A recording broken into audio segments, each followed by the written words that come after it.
ಹ್ಞೂ ಎಲ್ಲ ಬದುಕಿರವೆ, ಏನು ಡೂಪ್ಲಿಕೇಟ್ ಇಡಕ್ಕಾಗುತ್ತಾ? ಎಲ್ಲ ಬದುಕಿರವೆ. ಕ್ರೊಕೊಡೈಲ್ ಇದೆ, ಹಿಂದೆನೇ ಇದೆ. ಬರ್ಡ್ ಫಿಶ್ ತಿನ್ನುತ್ತೆ, ಫಿಶ್ ಮತ್ತೆ ಬರ್ಡ್ ಅನ್ನೆರಡು ಕ್ರೊಕೊಡೈಲ್ಸ್ ತಿನ್ನುತ್ತೆ. See best time for bird visiting in this place early morning or evening is good time. ಅಲ್ಲಿ ರೈನ್ಬೋ ಹೋಗೈತೆ ನೋಡಿ, ರೈನ್ಬೋ. Oh wow.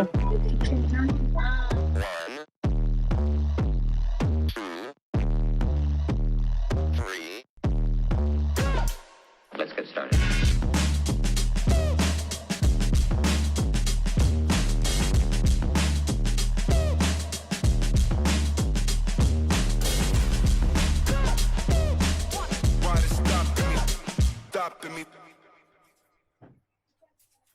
ನಾವಿವತ್ತು ರಂಗನತಿಟ್ಟು ಬರ್ಡ್ ಸ್ಯಾಂಚುರಿಗೆ ಬಂದಿದ್ದೀವಿ. ಸೊ ಇದು ಕರ್ನಾಟಕದ ಅತಿ ದೊಡ್ಡ ಬರ್ಡ್ ಸ್ಯಾಂಚುರಿ ಅಂತ ಅನ್ಬೋದು. ಇದಕ್ಕೆ ಪಕ್ಷಿ ಕಾಶಿ ಅಂತಾನೂ ಕರೀತಾರೆ. ಸುಮಾರು 1700 ಟೈಮಲ್ಲಿ ಹುಟ್ಕೊಂಡಿದ್ದು ಇದು. ಡ್ಯಾಮ್ ಕಡೆಗೆ ಕಾವೇರಿ ನೀರು ಜಾಸ್ತಿ ಆದಾಗ ಇದು ಈ ಕಡೆ ಡ್ಯಾಮ್ ಇಂದ ಮುಂದೆ ಇರೋದು. ಸೊ ಹಾಗಾಗಿ ಇಲ್ಲಿ ಐಲೆಟ್ಸ್ ತರ ಫಾರ್ಮ್ ಆಗಿ ಅಲ್ಲಿ ಬರ್ಡ್ ವೆಜಿಟೇಷನ್ ಜಾಸ್ತಿ ಆಗಿ ಸೊ ಹಂಗೆ ಒಂದು ಏನು ಬರ್ಡ್ಸ್ ಬಂದು ಇಲ್ಲಿ ನೆಸ್ಲಿಂಗ್ ಮಾಡೋದು ಎಲ್ಲ ಜಾಸ್ತಿ ಆಗಿದೆ. 1940s ಅಲ್ಲಿ ಸಲೀಂ ಅಲಿ ಅವರು ಇದನ್ನ ನೋಡಿ ಏನಕ್ಕೆ ಇಲ್ಲಿ ಇಷ್ಟೊಂದು ಪಕ್ಷಿಗಳನ್ನ ಅಟ್ರಾಕ್ಟ್ ಮಾಡ್ತಾ ಇದೆ ಅಂದ್ರೆ ವೆಜಿಟೇಷನ್ ತುಂಬಾ ಚೆನ್ನಾಗಿದೆ ಇಲ್ಲಿ ಅಂತ ಅಂದ್ಬಿಟ್ಟು ಅವಾಗಿನ ಮೈಸೂರು ಮಹಾರಾಜರ ಹತ್ರ ಹೋಗಿ ಇದನ್ನ ಕನ್ಸರ್ವೇಟಿವ್ ಸೈಟ್ ಆಗಿ ಮಾಡಿದ್ರೆ ಒಳ್ಳೇದು ಅಂತ ಹೇಳಿ ಅದಾದ್ಮೇಲೆ ಮಹಾರಾಜರು ಇದನ್ನ ಬರ್ಡ್ ಕನ್ಸರ್ವೇಟಿವ್ ಸೈಟ್ ಆಗಿ ಡಿಕ್ಲೇರ್ ಮಾಡಿದ್ರು. ಸೊ ಅವಾಗಿಂದ ಡೆವಲಪ್ಮೆಂಟ್ ಸ್ಟಾರ್ಟ್ ಆಗಿ ಇಲ್ಲಿ ಸುಮಾರು 170 different variety of bird species ಇರುತ್ತೆ. ಆಮೇಲೆ ಒಂದು ವಿಂಟರ್ ಸೀಸನ್ ಅಲ್ಲಿ ಎಸ್ಪೆಷಲಿ ಡಿಸೆಂಬರ್ ಟೈಮ್ ಅಲ್ಲಿ ಸ್ಪೇನ್ ಇಂದ ಲ್ಯಾಟಿನ್ ಅಮೆರಿಕಾ ಇಂದ ಎಲ್ಲ ಕೆಲವು ಬರ್ಡ್ಸ್ ಇಲ್ಲಿಗೆ ಬರುತ್ತೆ ಮೈಗ್ರೇಟ್ ಆಗಿ. ಆ ಒಂದು ಪೀರಿಯಡ್ ಅಲ್ಲಿ ಇಲ್ಲಿ ನೆಸ್ಲಿಂಗ್ ಆಗುತ್ತೆ, ಅಂದ್ರೆ ಅದು ಮರಿ ಹಾಕಿ ಅದು ಇಲ್ಲಿ ಅದನ್ನ ಚೆನ್ನಾಗಿ ಟೇಕ್ ಕೇರ್ ಮಾಡಿ ಎಲ್ಲ ಆದ್ಮೇಲೆ 1 to 3 months ಇಲ್ಲಿ ಇದ್ಬಿಟ್ಟು ಆಮೇಲೆ ಮತ್ತೆ ವಾಪಸ್ ಮೈಗ್ರೇಟ್ ಆಗಿ ಹೋಗುತ್ತೆ. ತುಂಬಾ ಜಾಸ್ತಿ ಕ್ರೋಕೊಡೈಲ್ ಕರ್ನಾಟಕದಲ್ಲಿ ನಾವು ಫ್ರೆಶ್ ವಾಟರ್ ಅಲ್ಲಿ ಕಾಣೋದು ರಂಗನತಿಟ್ಟುಲಿ. ಸೊ ಆ ಬೋಟಿಂಗ್ ಕ್ಯಾಂಪ್ಗೆ ಅಂತ ಹೋಗ್ತಾ ಇದೀವಿ, ಬನ್ನಿ.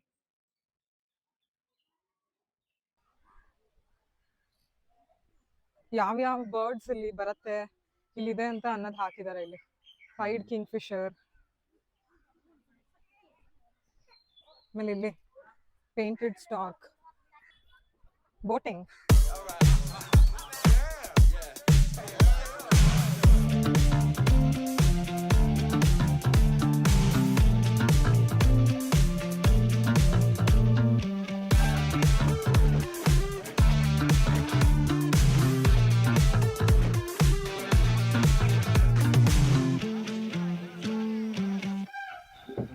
ರೋಯಿಂಗ್ ಬೋಟ್ ಯೂಸ್ ಮಾಡೋ ಉದ್ದೇಶ ಏನು? Sound pollution motor boat usable ಮಾಡಿದ್ರೆ ಬರ್ಡ್ಗೆ ಡಿಸ್ಟರ್ಬ್ ಆಗ್ಬಿಡುತ್ತೆ. ಅದಕ್ಕೆ ಎಲ್ಲ ಮ್ಯಾನ್ಯಲ್ ರೋಬೋಟ್ ಯೂಸ್ ಮಾಡುತ್ತೆ. ಫಾರ್ ಬರ್ಡ್ ಬ್ರೀಡಿಂಗ್ ಆಗಬೇಕಾದ್ರೆ ಅವಕ್ಕೆ ಯಾವುದೇ ಥರ ಡಿಸ್ಟರ್ಬ್ ಇರಬಾರ್ದು.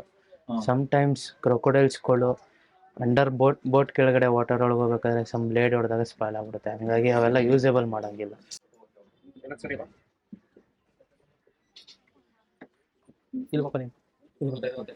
ವೆಯ್ಟ್ ಬ್ಯಾಲೆನ್ಸಿಂಗ್ ಇದು. Weight balance. ಇದು ಸ್ಪೆಷಲ್ ರೈಡ್ ಅಂತ ಅದ್ರಲ್ಲಿ ಏನು ವ್ಯತ್ಯಾಸ ಇದೆ ಸರ್? ಅಂದರೆ ಅದು ನಿಮಗೆ 40 minutes ರೈಡ್ ಇರುತ್ತೆ. ಒಂದು ಸಪ್ರೇಟ್ ವಿಶೇಷವಾದ ಬರ್ಡ್ ಇದೆ, ಅಂಡರ್ ರಾಕ್ ಕೆಳಗಡೆ ನೆಸ್ಟ್ ಕಟ್ಟುತ್ತೆ. ಇಂಡಿಯನ್ ಕ್ಲಿಫ್ ಸಾಲೋಸ್ ಅಂತ ಅಂತೀವಿ. ಅದು ಸಲೈವಾ ಮತ್ತು ಸಾಯಿಲಲ್ಲಿ ಬಿಲ್ಟ್ ಮಾಡುತ್ತೆ. ಅದನ್ನ ಸ್ಪೆಷಲ್. ಹೌದು, ಅದು ಎನಿ ಸೀಸನ್ಲೂ ಇರುತ್ತಾ? ಸೀಸನಲ್ಲಿ ಇರುತ್ತೆ. ಅದು ಡಿಸೆಂಬರ್ ಟೈಮಲ್ಲಿ ಬ್ರೀಡಿಂಗ್ ಟೈಮ್. ಎಷ್ಟು ಬರ್ಡ್ ಸ್ಪೀಶೀಸ್ ಇರುತ್ತೆ ಸರ್? ಇಲ್ಲೆಲ್ಲ ಅರೌಂಡ್ ಬೈ ನಿಮ್ಗೆ 123 ಮೇಲೆ ಸ್ಪೀಷಿಯಸ್ ಬರ್ಡ್ಸ್ಗಳಿದೆ. ಸಮ್ 6 months ಬೇರೆ ಥರ ವೆರೈಟಿ ಸ್ಪೀಷಸ್ ಇರುತ್ತೆ, ಸಮ್ 6 months ಮೈಗ್ರೇಟಿವ್ ಸ್ಪೀಷಸ್ ಬರ್ಡ್ಸ್ಗಳು ಬರುತ್ತೆ. ಇಲ್ಲಿಗೆ ಏನಕ್ಕೆ ಬರುತ್ತೆ ಅಂದರೆ ಫಾರ್ ಬ್ರೀಡಿಂಗೋಸ್ಕರ. ಯಾವುದೇ ಥರ ಡಿಸ್ಟರ್ಬ್ ಇರೋಲ್ಲ, ಅವಕ್ಕೆ ಆದಂಥ ಸೇಫ್ಟಿ ಇರುತ್ತೆ, ಹಂಗಾಗಿ ಬಂದು ಬ್ರೀಡ್ ಮಾಡ್ಕೊ ಹೋಗ್ತವೆ. ಇವಾಗ ಎಷ್ಟು ಹೈಲೈಟ್ಸ್ ಉಳಿದಿದೆ ಇವಾಗ? ಹಾಂ, ಈಗ ಎಷ್ಟು ದ್ವೀಪಗಳ ಥರ ಉಳಿದಿದೆ ಸಣ್ಣ? ಇಲ್ಲೆಲ್ಲ ಅಟ್ ಪ್ರೆಸೆಂಟ್ ಇವಾಗ ನಾವು ಒಂದು 24 ಇದೆ. ಒಂದು ಅರ್ಧ ಒಂದು ಸ್ವಲ್ಪ ಡ್ಯಾಮೇಜ್ ಆಗಿದೆ. ಡಿಪೆಂಡ್ ಮಾನ್ಸೂನ್ ಟೈಮಲ್ಲಿ ವಾಟರ್ ಲೆವೆಲ್ ಇನ್ಕ್ರೀಸ್ ಆದಾಗ ಅದು ಯಾವಾಗಲೂ ಡ್ಯಾಮೇಜ್. ಸರ್ ಇಲ್ಲಿ ಟಾಪ್ ಒನ್ಸ್ ಎಲ್ಲ ಪೆಲಿಕಾನ್ಸ್, ಸ್ಪಾಟ್ ಬಿಲ್ ಪೆಲಿಕಾನ್ಸ್. ಹೌದು, ಈ ಕಡೆ ಬನ್ನಿ, ಈ ಕಡೆ ಮೇಡಮ್.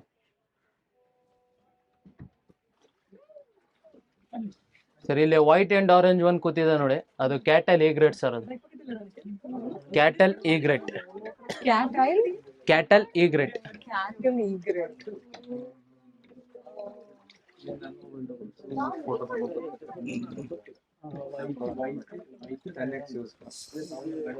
ಅಯ್ಯೋ. ಅಂಡ್ ಈ ಪ್ಲೇಸ್ ಎಲ್ಲ ನ್ಯಾಚುರಲ್ಸ್ 1948 ಅಲ್ಲಿ ಗೌರ್ಮೆಂಟ್ ಅಕ್ವೈರ್ ಮಾಡ್ಕೊಂಡಿರೋದು. ಬರ್ಡ್ಸ್ ಮತ್ತೆ ಕ್ರೊಕೊಡೈಲ್ಗೆ ಏನು ಫೀಡ್ ಮಾಡಲ್ಲ ಸರ್, ಎಲ್ಲ ನ್ಯಾಚುರಲ್ ಫುಡ್. ಬರ್ಡ್ ಫಿಶ್ ತಿನ್ನುತ್ತೆ, ಫಿಶ್ ಮತ್ತೆ ಬರ್ಡ್ ನೆಡು ಕ್ರೊಕೊಡೈಲ್ಸ್ ತಿನ್ನುತ್ತೆ. Best time for bird visiting in this place early morning or evening is good time. ಈ ಟೈಮಲ್ಲೆಲ್ಲ ಔಟ್ಸೈಡ್ ಫಾರ್ ಫುಡ್ ಕಲೆಕ್ಟಿಂಗ್ ಹೋಗಿರುತ್ತೆ, ಎಲ್ಲ ಈವ್ನಿಂಗ್ ಬ್ಯಾಕ್ ಬರುತ್ತೆ ನೈಟ್ ಆಲ್ಟ್ ಆಗೋಕ್ಕೆ. Some lakes or some small ಕೆನಲ್ಸ್ಗಳಿಗೆಲ್ಲ ಹೋಗುತ್ತೆ ಕಲೆಕ್ಟಿಂಗ್ಸ್ಗೆ, ಈವ್ನಿಂಗ್ ಬ್ಯಾಕ್ ಬರುತ್ತೆ. ಹೌದು, ಅದು for prevent soil erosions. And ಇಲ್ಲಿ 2 ಕ್ರೊಕೊಡೈಲ್ಸ್ ಇದೆ ನೋಡಿ ರಾಕ್ ಮೇಲೆ. And single one grey colour bird ಇದೆ ನೋಡಿ, ಗ್ರೇ ಹೆರಾನ್. ದಟ್ ಒನ್ ಅದು ಸಿಂಗಲ್ ಒನ್ ಗ್ರೇ ಹೆರಾನ್.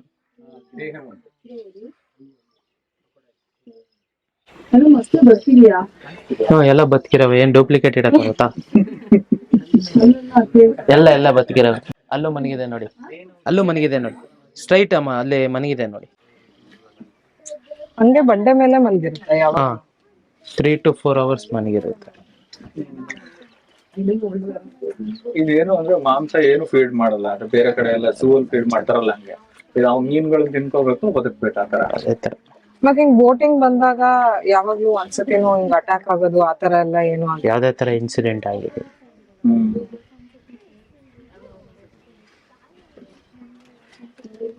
ಎಷ್ಟು ಪೀಸ್ಫುಲ್ ಅನ್ಸುತ್ತೆ ನೋಡಿ. ಈಗ ಇವು ಇಲ್ಲಿ ಈ ಜಾಗ ಬಿಟ್ಟು ಹೊರಗಡೆ ನೀರ್ ಬಿಟ್ಟಾಗ ಅದ್ರ ಜೊತೆ ಕ್ರೊಕೊಡೈಲ್ ಎಲ್ಲ ಕೆಲವು ಹೋಗೋದು ಉಂಟಾ ಅಥವಾ ಹೇಗೆ? ಹೋಗೋದು ಉಂಟು ಇದೆ. ಸಮ್ ಕ್ರೊಕೊಡೈಲ್ಸ್ ಎಲ್ಲ ಲ್ಯಾಂಡ್ ಒಳಗೆ ಹೋಗ್ತದೆ, ಅದು ಐಲ್ಯಾಂಡ್ ಒಳಗಡೆ. ಅದು ತುಂಬಾ ಸ್ಪೇಸ್ ಇದೆ. ಸಮ್ ಕ್ರೊಕೊಡೈಲ್ ಇನ್ಸೈಡ್ ಗಾರ್ಡನ್ ಒಳಗೆ ಬರೋ ಚಾನ್ಸಸ್ ಇರುತ್ತೆ. ಸೊ ಇಲ್ಲಿ ಯಾರು ಅಂದ್ರೆ ಮನುಷ್ಯರು ಯಾರು ಒಳಗಡೆ ಹೋಗಲ್ವಾ ಇದು ಐಲ್ಯಾಂಡ್? ಯಾರು ಅಂದ್ರೆ ಮರ ಗಿಡಗಳು ನೆಡಕ್ ನಾವು ಮಾತ್ರ ಹೋಗ್ತೀವಿ ಅಷ್ಟೇ. ನಾವು ವರ್ಕರ್ಸ್ ಏನು ಇರ್ತೀವಿ ಅವ್ರು ಮಾತ್ರ ಹೋಗ್ತೀವಿ. ಸ್ಯಾಂಡ್ ಬ್ಯಾಗ್ಸ್ ಆಗಕ್ಕೆ ಔಟ್ಸೈಡ್ ಇಂದ ಬರ್ತಾರೆ, ಫಾರ್ ಪ್ರಿವೆಂಟ್ ಸಾಯಿಲ್ ಇರೋಷನ್ಸ್.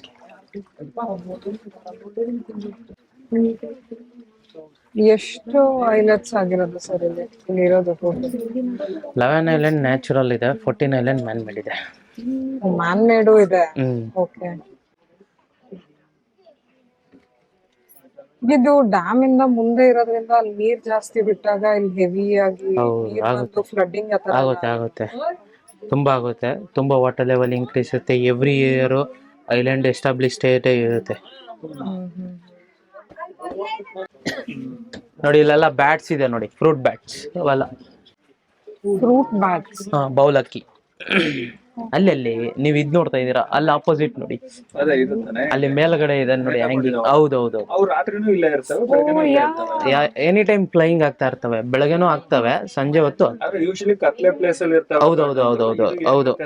ಅಂದ್ರೆ ಇವೆಲ್ಲ ಇವು ಸರ್ ಜಾಸ್ತಿ ಕತ್ಲೆಲಿ ಹಾರಾಡೋದು ಇದಿರಲ್ಲ. ಅಲ್ಲಿ ರೈನ್ಬೋ ಹೋಗೈತೆ ನೋಡಿ, ರೈನ್ಬೋ. Oh wow wow. ಈಗ ಜಸ್ಟ್ ತುಂತುರು ಶುರು ಆಯ್ತಲ್ಲ, ಅದಕ್ಕೆ ಫಾರ್ಮ್ ಆಯ್ತು ಅನ್ಸುತ್ತೆ.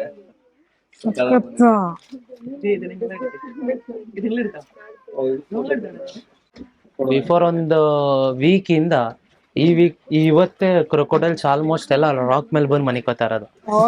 ಏನಕ್ಕೆ ಅಂದ್ರೆ ಬೋಟ್ಗಳೆಲ್ಲ ಕಂಟಿನ್ಯೂಸ್ಲಿ ಬರ್ಬೇಕಾದ್ರೆ ಸಮ್ ಪಬ್ಲಿಕ್ಸ್ ಏನ್ ಮಾಡ್ತಾರೆ ಅಂದ್ರೆ ಚಿಲ್ಡ್ರನ್ಸ್ಗಳು ಸಮ್ ಕಿರ್ಚಾಡೋದು, ಶೌಟ್ ಮಾಡೋದು. ಅಂತ ಟೈಮಲ್ಲಿ ಡಿಸ್ಟರ್ಬ್ ಆದಾಗ ಅವು ಸಮ್ ಸೈಲೆಂಟ್ ಏರಿಯಾಸ್ ಹೊಂಟೋಗುತ್ತೆ, ಯಾವ ಈ ಕಡೆ ಕಾಣಿಸ್ಕೊಳ್ಳಲ್ಲ. ಇವತ್ತು ಪಬ್ಲಿಕ್ ಕಮ್ಮಿ ಇದ್ದಾರೆ, ಆಲ್ಮೋಸ್ಟ್ ಎಲ್ಲ ಕ್ರೊಕೊಡೈಲ್ಸ್ ಇಲ್ಲೇ ರಾಕ್ ಮೇಲೆ ಮನಗಿದೆ. ಈಗ ನೋಡಿ ಎಲ್ಲ ಮಾತಾಡ್ತಾ ಇದಾರೆ, ಎಲ್ಲ ಸೈಡ್ಗೆ ಹೋಗ್ತಾ ಇದಾರೆ, ಎಲ್ಲ ಹೇಳ್ತಾ ಇರಬೇಕು. ಎಷ್ಟು ಜನ ಬರ್ತಾರೆ ಸರ್ ಆವರೇಜ್ ಡೈಲಿ ಬೇಸಿಸ್ ಅಲ್ಲಿ? ಒಂದು 3 to 4,000 ಗಂಟೆ ಪೀಪಲ್ಸ್ ಬರ್ತಾರೆ ಎವ್ರಿ ಡೇ. ಅಲ್ಲ, ಸ್ಯಾಟರ್ಡೆ ಸಂಡೇ. ನಾರ್ಮಲ್ ಡೇಸ್ ಅಲ್ಲಿ 1000 to 500 ಗಂಟೆನೂ ಬರ್ತಾರೆ. ಸಮ್ ಮಳೆಗಾಲ ಟೈಮಲ್ಲೆಲ್ಲ ಬೋಟಿಂಗ್ ಸ್ಟಾಪ್ ಮಾಡ್ಬಿಡ್ತೀವಿ ಕಂಪ್ಲೀಟ್. ಸೇಫ್ಟಿ ವೆರಿ ಇಂಪಾರ್ಟೆಂಟ್ ಇರುತ್ತೆ ಇಲ್ಲಿ. ಸಮ್ ಪ್ಲೇಸಸ್ ಅಲ್ಲಿ ಸಮ್ ರಾಕ್ಸ್ಗಳು ಇರುತ್ತೆ, ಬೋಟ್ಗಳು ಸ್ಟ್ರಕ್ ಆಗೋ ಚಾನ್ಸಸ್ ಇರುತ್ತೆ. ಅವೆಲ್ಲ ಸೇಫ್ಟಿ ಇಂಪಾರ್ಟೆಂಟ್ ಇರುತ್ತೆ, ಅವೆಲ್ಲ ಸ್ಟಾಪ್ ಮಾಡ್ತೀವಿ.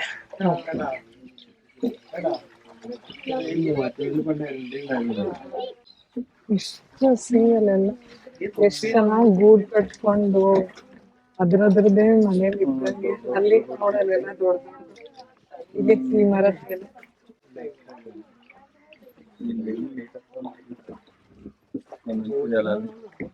ಸರ್ ಇದು ಏನಾದ್ರು ನಿಮ್ಗೇನೆ ಏನಾದ್ರು ವಿಶೇಷತೆ ಅನ್ಸೋದು ನೀವೇ ನಮ್ಗೆ ಗೊತ್ತಿಲ್ಲದ ಏನಾದ್ರು ಹೇಳ್ತಿದ್ರೆ ಹೇಳಿ.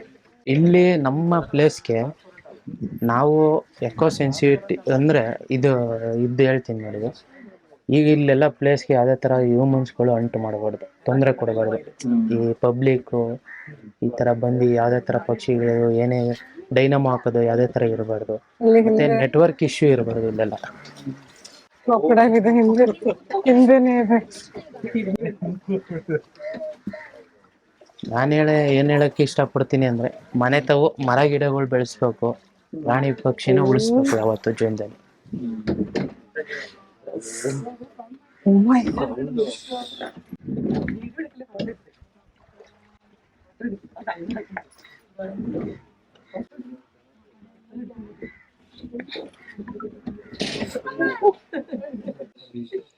Oh, don't stand.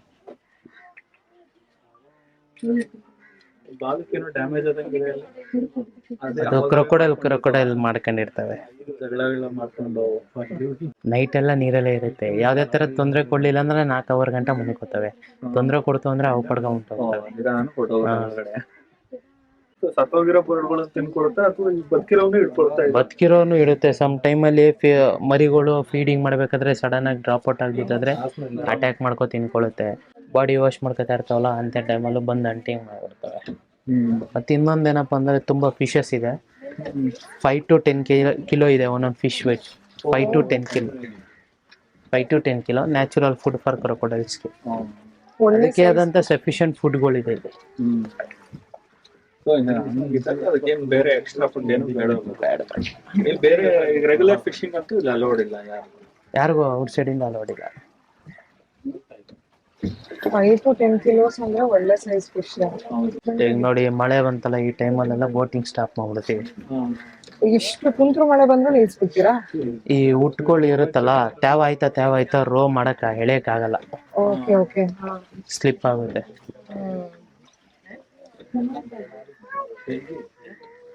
ಅಂದ್ರೆ ರೋ ಮಾಡೋದು ತುಂಬಾ ಎಫರ್ಟ್ ಭಾಳ ಎಫರ್ಟ್ ಇದು. ನಮ್ಮ ಹಾರ್ಟು ಶೋಲ್ಡರ್ಸ್ಗಳು ಎವ್ರಿ ಡೇ ಪೇನ್ಸ್ ಬಂದೇ ಬರುತ್ತೆ.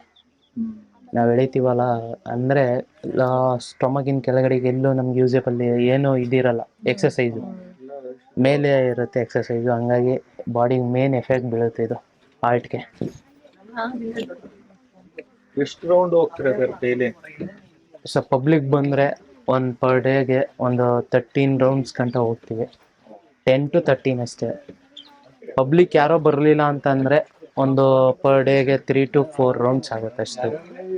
ಪಬ್ಲಿಕ್ ಆಲ್ಮೋಸ್ಟು ಕಂಟ್ರೋಲ್ ಮಾಡ್ತೀವಿ. ಏನಕ್ಕೆ ಅಂದರೆ ಪಬ್ಲಿಕ್ ಜಾಸ್ತಿ ಆದಷ್ಟು ಟಿಕೆಟ್ ಕ್ಲೋಸ್ ಮಾಡಿಸ್ತೀವಿ.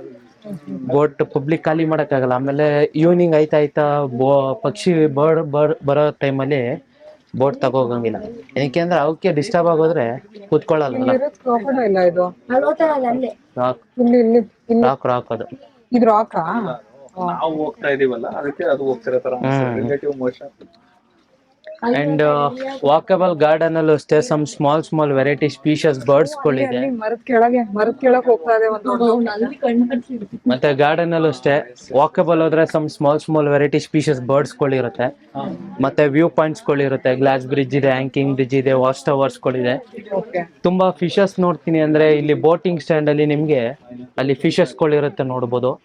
ಅಲ್ಲಿ ಒಂದು ಬ್ಯಾಂಬೂ ಸ್ಟಿಕ್ ಮೇಲೆ ಸ್ಮಾಲ್ ಕಿಂಗ್ ಫಿಶರ್ ಕೂತೈತೆ ನೋಡಿ. ಒಂದೇ ಒಂದ್ ಕಡ್ಡಿ ನೆಟ್ಟಗಿದೆ ನೋಡಿ. ಆ ಚಿಕ್ಕದಾಗಿ ಕೂತೈತೆ ನೋಡಿ kingfisher. Small white throated blue kingfisher ಅಂತ.